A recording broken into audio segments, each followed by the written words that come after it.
stage this? Well, I was around in the 70s when the movie came out, so the movie is such an iconic piece of pop culture for those people who were there. So the opportunity to stage the musical version, I've always wanted to do it, and only recently were we able to talk to the Robert Stigwood organization staging it. So yeah, we're thrilled that they trusted us with it. You know, let's talk cast, because you know, like the movie, we don't know if it would have been as successful if it were not John Travolta playing the lead. So how did the whole casting go? I mean, you were looking everywhere, right? In the U.S., here in Manila. We had casting sessions in Manila and in New York, and I think we've assembled the best cast possible. They're there for the show, and it's a great combination of people from here and people from the U.S. and they're amazing. So you'll see them in the movie. So it must have been pretty tough with all the great talent out there to whittle it down to like a select few. Yeah, it's always tough, but as is the case, people stand out, and you know you want them, and then you're lucky you get them, and they're there. Yay! Oh, any like particular like difficulty? No, you know, I mean, for the role of Tony Manero, you need someone who can sing, act, and dance, because it's a triple threat. So it's possibly one of the most demanding male roles that I've come across in musical theater, and we have an amazing Tony Manero over there. So. We will see later.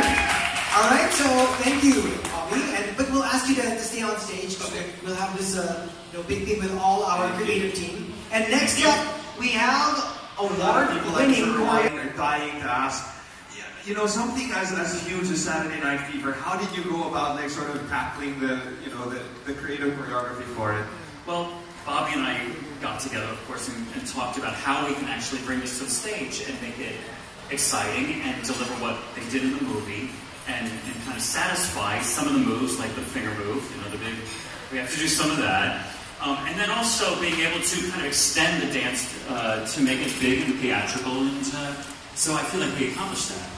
All right, so with that, I'm sure that, you know, with something as massive as choreography, there are a lot of, you know, a little bit, I guess, difficulties that you encounter. For you, what was, I guess, one of the biggest things that you had to deal with?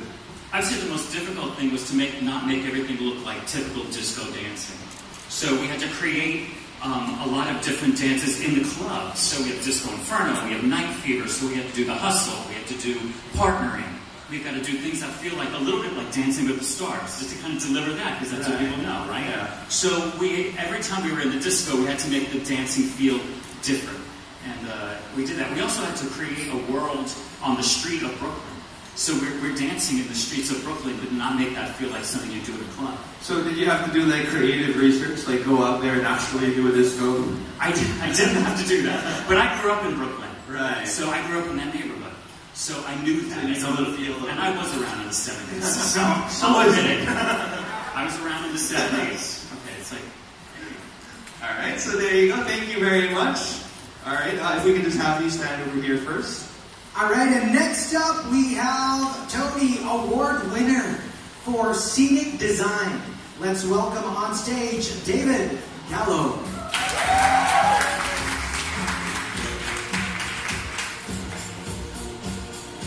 Thank you. So, you know, like, what were your inspirations? You know, like, it's such an iconic decade. So, how did you do the whole, you know, 70s feel for Saturday Night Fever? Well, I think that the 70s was an important part of what we were trying to do, but also very much setting it into the realities of Brooklyn. Yeah. So I actually live in Brooklyn and visited the neighborhood which Vince has grown up in, and spent a lot of time photographing the neighborhood and sort of getting the feel for it.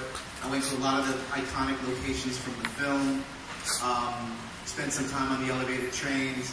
You know, so I really kind of got myself immersed into that world of Brooklyn. So you went there like in the present, but you're thinking, how would it look like years and years and years ago? Yeah. And myself, I'm also old enough to remember this decade, although a little bit. I think I was 10 when the film came out.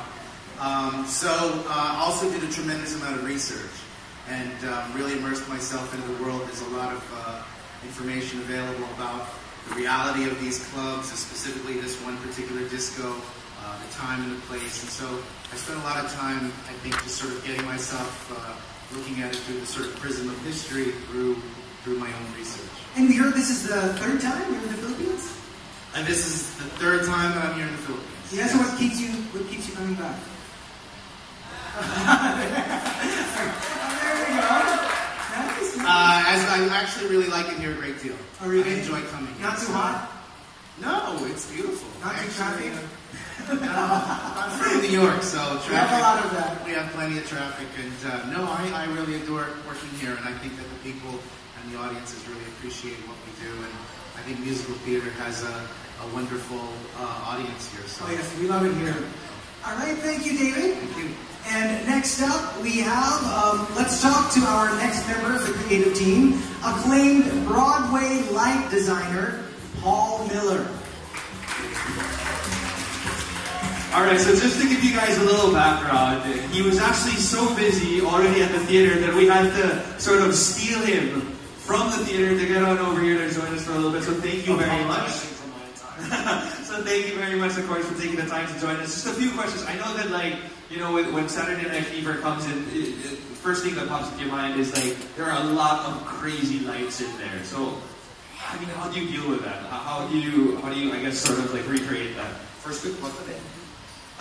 You know, theater technology has changed a lot. It's been 40 years since the time of the film and the time of that story. So, in a lot of ways, we have more stuff that we can do than you might do with disco. So, you know, we're working over there. We have the theater's well equipped, and we added some other equipment from all over the world. It's a lot of light cues. Right. It's a lot of music that wants to be sort of animated and made to be exciting and get people out of their seats. So I guess with that also, I'm thinking that, you know, set designing and you know, the lighting of the actual play is you know, they go really hand in hand. So you have to work together a lot with you know, our set designer as well. Like, I mean, are you guys sick of each other already at this point?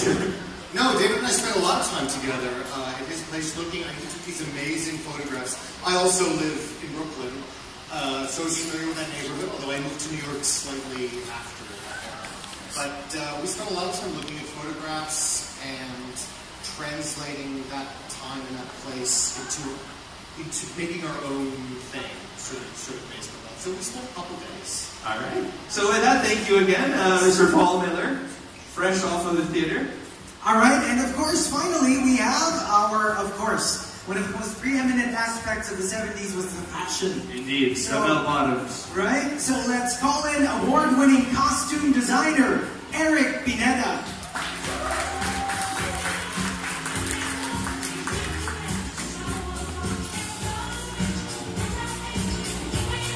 All right, so hello, Eric. Hello. Hello. So, you know, like, Eric, how did you do it? Like, did you go like full on 70s, or did you try to like make it just a little bit more current for the crowd? I mean, what was your approach, your attack on the 70s? No, I actually held back. You held back? Yes. Okay. Because what was very important to my director, Bobby, when I initially discussing it, was to show the reality, the grittiness of Brooklyn. Yes. So it was very important for me for it not to look like Studio 54.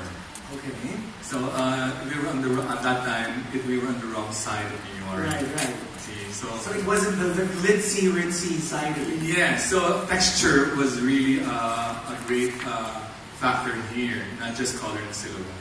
So did you do a lot of like polyester and gabardine? The biggest challenge was to source those materials in Manila.